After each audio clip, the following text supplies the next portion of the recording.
안녕하세요. 주식, 경제, 기술과 기업, 그리고 재계에 떠도는 헛소문들까지 최고의 선수를 가리는 이곳은 주경기장입니다. 최태원 SK그룹 회장과 구광모 LG그룹 회장은 모두 기업 가치 제고에 진심이라는 평가를 받는 인물들입니다. LG와 SK 모두 2024년 말에 공시를 했죠. 기업 가치를 올리겠다 이런 계획을 내놨습니다. 우리나라 기업들이 소액주주들의 권리를 보호하지 않는다는 이야기는 꽤 자주 나오는 얘기죠. 그러니까 기업들의 이런 행동들은 사실 매우 긍정적인 일들입니다. 하지만 이런 밸류업 대책들을 보는 소액주주들의 시선은 마냥 곱지만은 않습니다. 바로 두 기업 모두 소위 중복 상장으로 투자자들의 눈총을 받았던 대표적인 기업들이기 때문입니다.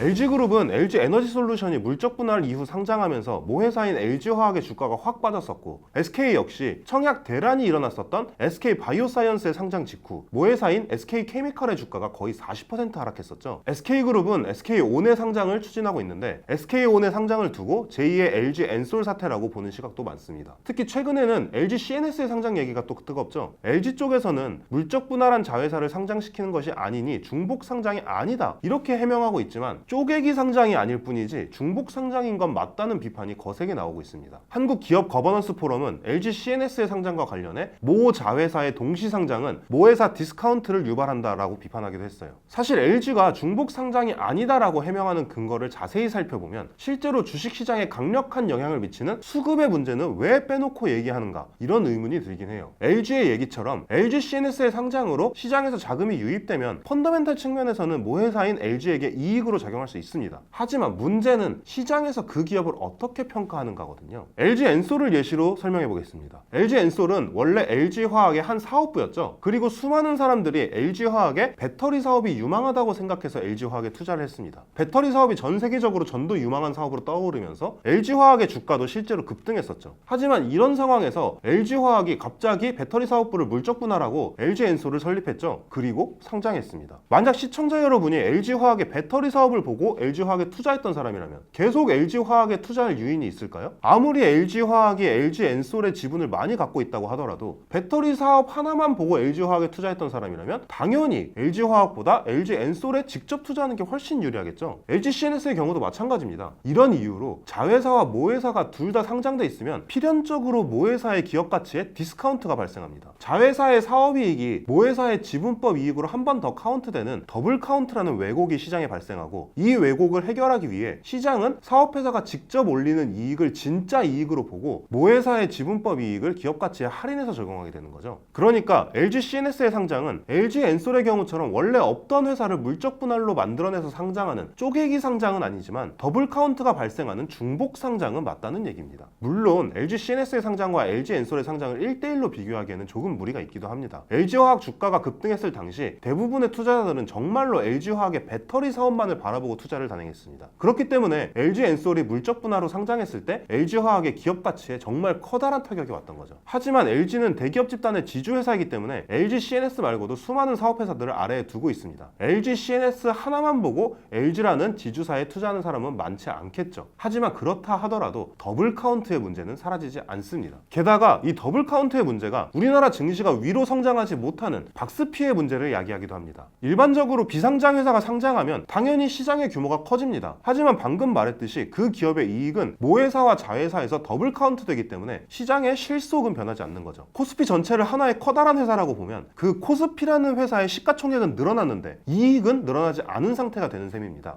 이익은 늘어나지 않았는데 시가총액은 늘어났다? 그럼 코스피라는 회사의 가치는 당연히 디스카운트가 들어가겠죠. 이게 바로 코리아 디스카운트의 원인 가운데 하나라는 얘기도 나옵니다. 최태원 SK그룹 회장, 구광모 LG그룹 회장은 각각 사회적 가치, 고객 감동이라는 캐치프레이즈를 내걸고 그룹을 이끌어가고 있습니다. 하지만 중복 상장처럼 소액주주의 이익을 도외시하고 시장의 왜곡을 발생시키는 행위들을 계속한다면 과연 시장이 그들의 캐치프레이즈를 진심으로 받아줄까요? 오늘의 주경기장은 여기까지입니다. 다음 시간에는 이 중복 상장과 관련해서 해외 사례는 어떤지, 우리나라의 중복 상장은 해외에 비해 어떤 수준인지와 관련된 얘기를 해보도록 하겠습니다.